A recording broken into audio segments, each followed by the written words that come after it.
Fungsi sesungguhnya dari ginjal itu, Dok? Ginjal itu fungsinya seperti departemen kebersihan. Departemen kebersihan. Iya, Oke. dia yang menyaring limbah-limbah. Jadi kalau kita makan, kita beraktivitas, hasil metabolisme, kan ada sampahnya, ya kan? Kalau kita masak kan ada bekas-bekas kulit bawang, segala macam. Nah, ginjal berfungsi untuk membuang limbah-limbahnya itu. Pasukan oranye tuh, ya, ginjal, benar. ya kan? Kenapa ginjal itu harus selalu butuh air putih? Kalau halaman kotor, Halaman kotor. mau ngepel, butuhnya apa? Kain pel dan ember. Dan pewangi. dan air. Iya, jadi untuk melarutkan berbagai limbah-limbah itu, sampah-sampah itu, kita butuh air. Kalau kita bisa tahu nggak sih, Dok? Kalau ginjal tuh kekurangan air putih, kita bisa tahu nggak?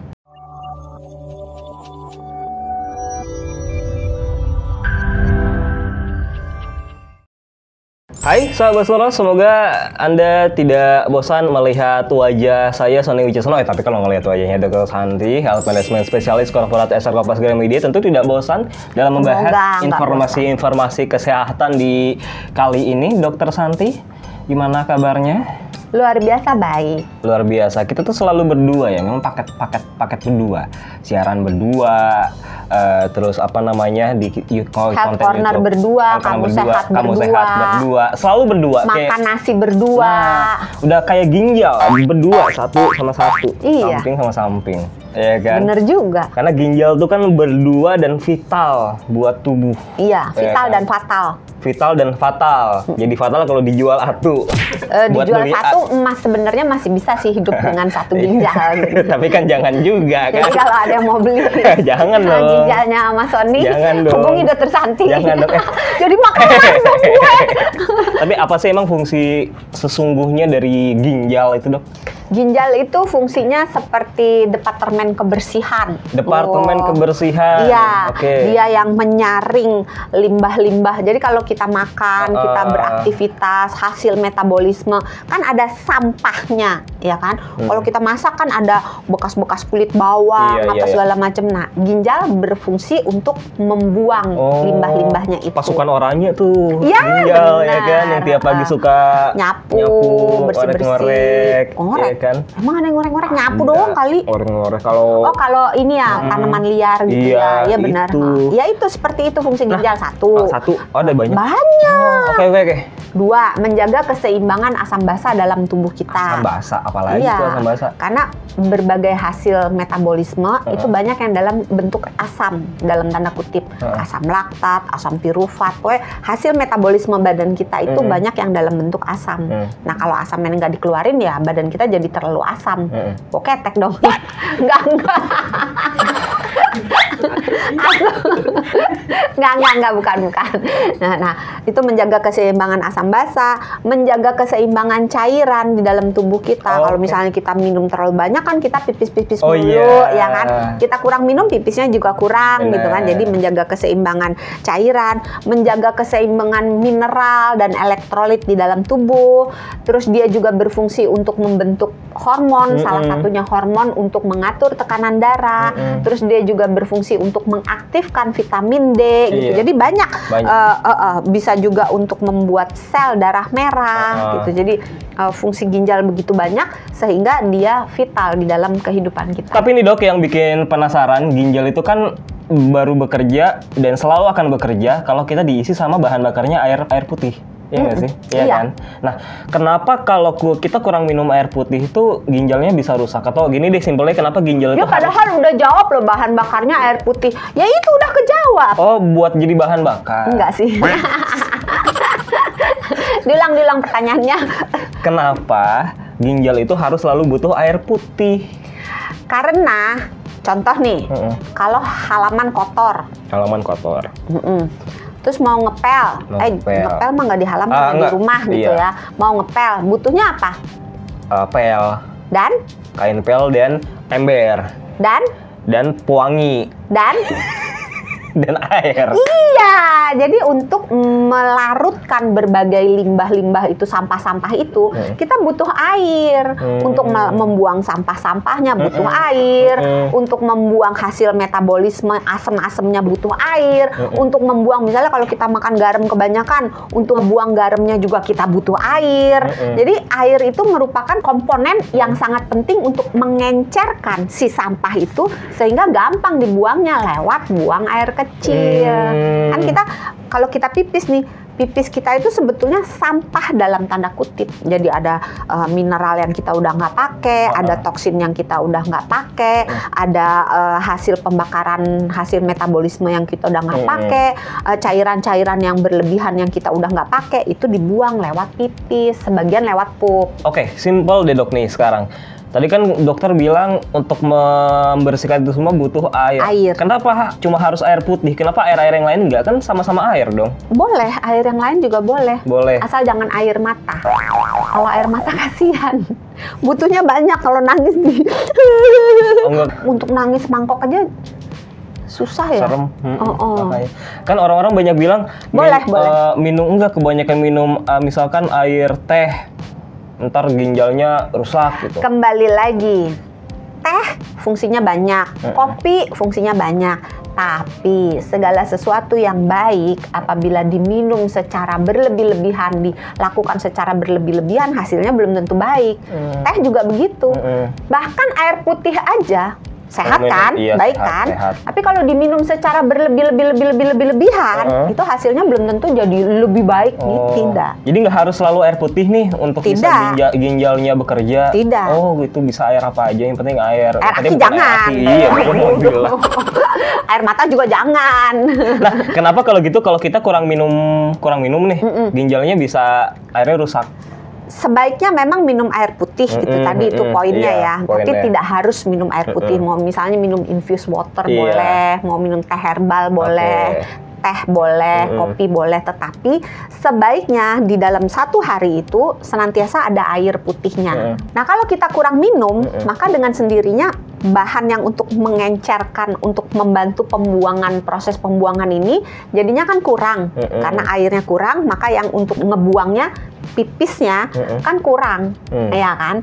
Nah, dengan dia kurang, maka si badan akan mengalami dehidrasi, darahnya jadi kental gitu kan. Terus hasil metabolisme nggak bisa keluar, terus asam-asam yang ada di dalam badan nggak bisa keluar, mineral yang berlebihan dari badan nggak bisa keluar. Akibatnya badan kita dalam tanda kutip akan kelebihan barang-barang yang nggak guna, karena untuk ngeluarinnya susah.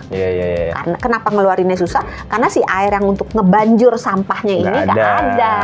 Iya, jadi nggak ada. Ibaratnya mungkin pelumas mungkin untuk ngebuangnya ya. Ngebanjur kan paham, gitu paham. Di ember, pakai air seember diguyur gitu kan, sampahnya jadi pergi gitu. Terus kerusakan apa aja dok yang bisa terjadi pada ginjal kalau kita tuh kurang minum air, apalagi air putih ya? Nah, kembali lagi kalau kita kurang minum air putih berarti badan kita kan akan jatuh ke periode dehidrasi.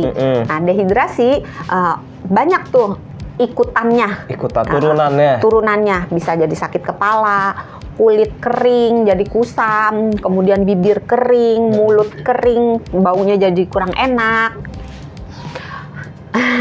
Terus ginjal juga fungsinya jadi jelek gitu kan. Nah dengan dia kurang minum, maka si proses itu tidak berjalan dengan baik. Dengan sendirinya fungsinya ginjal juga jadi nggak baik. Fungsi ginjal tadi apa? Satu, nyaring limbah kan. Berarti fungsi pembuangan limbah akan menurun. Dua apa? Ide udah lupa. Dua apa? Apa dok? Menjaga keseimbangan asam basa. Nah, karena nggak bisa dikeluarin si asamnya, badan kita akan cenderung terlalu asam. Keseimbangan asam basa berubah. Keseimbangan elektrolit, mineral juga berubah. Nah, itu bisa menyebabkan berbagai penyakit ikutan lainnya. Jadi misalnya yang paling gampang deh, kalium misalnya. Kaliumnya jadi kebanyakan di dalam badan, bisa terjadi kram otot, bisa terjadi gangguan irama jantung misalnya. Jadi macam-macam. Terus fungsinya lagi tadi apa? Menjaga cairan. Keseimbangan cairan. Nah, itu keseimbangan cairan jadi berubah karena nggak ada minum, maka cairan di dalam badan kita akan kurang, jadi darah bisa jadi kental gitu. Nah, resikonya kalau darah kental adalah stroke, serangan jantung gitu. Jadi nggak sesederhana yang alah minum doang gitu kan, tapi dampaknya banyak. Terus tadi mengeluarkan hormon untuk membentuk sel darah merah. Jadi kalau cuma sekali-sekali sih enggak ya. Kalau sering-sering kita kurang minum maka dampaknya banyak. Nah, kalau yang terus bisa jadi batu ginjal juga. Nah, iya itu mau tanya, kalau yang batu ginjal, gagal ginjal itu apa? Batu ginjal, infeksi saluran kemih itu bisa terjadi kalau kita sering kurang minum. Oh gitu. Karena apa? Itu yang paling parah mungkin ya. Paling level kalau infeksi saluran kemih sih ringan sih, tapi sering terjadi. Kalau yang batu ginjal? Kalau batu ginjal lumayan parah. Lumayan. Itu terjadinya karena kalau kita biasa minum banyak, kan dalam tanda kutip kalsiumnya, asam uratnya, kan langsung keluar lewat buang air kecil kan. Tapi kalau kita nggak minum, buang air kecilnya buang air kecilnya jarang, maka si asam uratnya nggak bisa keluar, kalsium yang berlebihan nggak bisa keluar, ketahan kan di dalam saluran kemih, maka dia akan mengeras lama-lama jadi batu. Berkumpul lama-lama jadi batu. Tinggal dikasih kertas tuh bisa kalah. Oh iya benar juga. Kalau pakai gunting menang. Kalau gagal ginjal? Kalau dia udah kelamaan punya penyakit di gangguan gagal ginjal, sebenarnya ada dua. Ada yang akut, ada yang kronis. Kalau yang akut bisa, kalau misalnya nih kita kekurangan cairan dalam versi yang hebat, misalnya diare parah, mual muntah gitu, jadi keluar cairan dari atas, keluar cairan dari bawah gitu, terus nggak bisa minum karena mual kan, minum muntah lagi, sementara buang air besar terus menerus karena diare. Nah, badan kita akan benar-benar kekurangan cairan, ujung-ujungnya bisa gagal ginjal akut. Atau orang yang makan jengkol misalnya, itu juga bisa gagal ginjal akut. Nah, kalau gagal ginjal akut segera ditangani, biasanya ginjalnya nggak jadi ngambek, dia akan kembali sembuh lagi, bisa beraktivitas seperti biasa lagi, berfungsi seperti biasa lagi. Tapi kalau gagal ginjalnya udah kronis, misalnya dibiarin terus gitu, nggak usah jauh-jauh, batu ginjal aja kalau dibiarin terus-menerus bisa merusak ginjal. Jadi gagal ginjal yang kronis, ginjalnya itu udah rusaknya tuh udah dalam jangka waktu yang lama, nggak diberes-beresin. Biasanya nih penyebabnya kalau nggak ada gula mungkin ya, ada darah tinggi, nggak diberes-beresin. Nah itu ujungnya akan merusak fungsi ginjal dan biasanya permanen. Dan itu yang bisa kita lakukan hanya tidak membuat kerusakan ginjal ini bertambah parah, tapi untuk menjadi sembuh agak sulit. Nggak semua ya, sebagian besar kasus. Dan penyakit-penyakit itu semua nggak akan terjadi kalau kita bisa menjaga pola makan yang sehat, dan minum air putih. Air putih itu penting banget ya. Dalam jumlah yang secukupnya. Itu juga harus ditambahkan. Oh iya, satu orang tuh per hari 9 gelas kan ya? Itu masih berlaku? Tergantung ya? Tergantung. Kalau aktivitasnya tinggi, cuacanya panas, harus minum lebih banyak. Gitu. Tapi dalam keadaan normal ya 9 lah ya, orang dewasa. Atau enggak? Biasanya 8 ya? 8 sampai 9 ya? Iya, nawar masih ngotot 9 lagi. Sebenarnya tergantung. Kalau kita buang air kecilnya udah cukup jumlahnya, sekali buang air kecil nggak cuma cerit berhenti gitu ya, terus warnanya udah cukup bening, nggak yang kuning pekat, oranye gitu ya, atau yang kecoklatan, terus sepanjang baunya nggak menyengat ya, terus frekuensi berkemihnya itu lebih dari 4 kali dalam sehari, itu biasanya kita anggap udah cukup gitu. Jadi jumlahnya ya sebenarnya agak susah, karena kalau misalnya pekerja lapangan, apalagi ini kan cuaca lagi panas banget ya, pasti keringat akan bertambah banyak.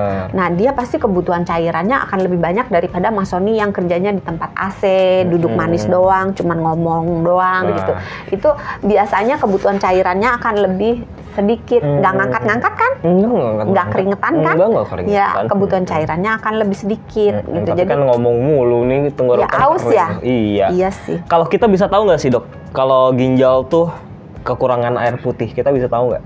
Atau kalau mau tahu tanya tuh ginjal ya nggak jauh. Oh, ada ginjal ya, kurang nggak minum air putih? Kurang. Minum air putih kapan aja itu boleh, tetapi pada umumnya kan orang tidur malam ya. Jadi kalau minumnya malam, orang itu habis minum kira-kira sejam sampai 2 jam kemudian dia akan pipis. Nah, kalau sebelum tidur dia minum, maka 1-2 jam setelah dia tidur dia akan kebangun pengen pipis. Akibatnya kebangun lulu.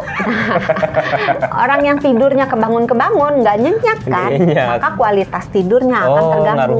Belum lagi kalau misalnya udah bangun, nggak semua orang bisa langsung plok tidur lagi. Ada yang kalau udah kebangun bolak-balik, ntar udah setengah jam, sejam baru bisa tidur lagi. Nah itu kan akan mengganggu durasi tidurnya. Ganggu ginjal juga tuh ya akhirnya ya.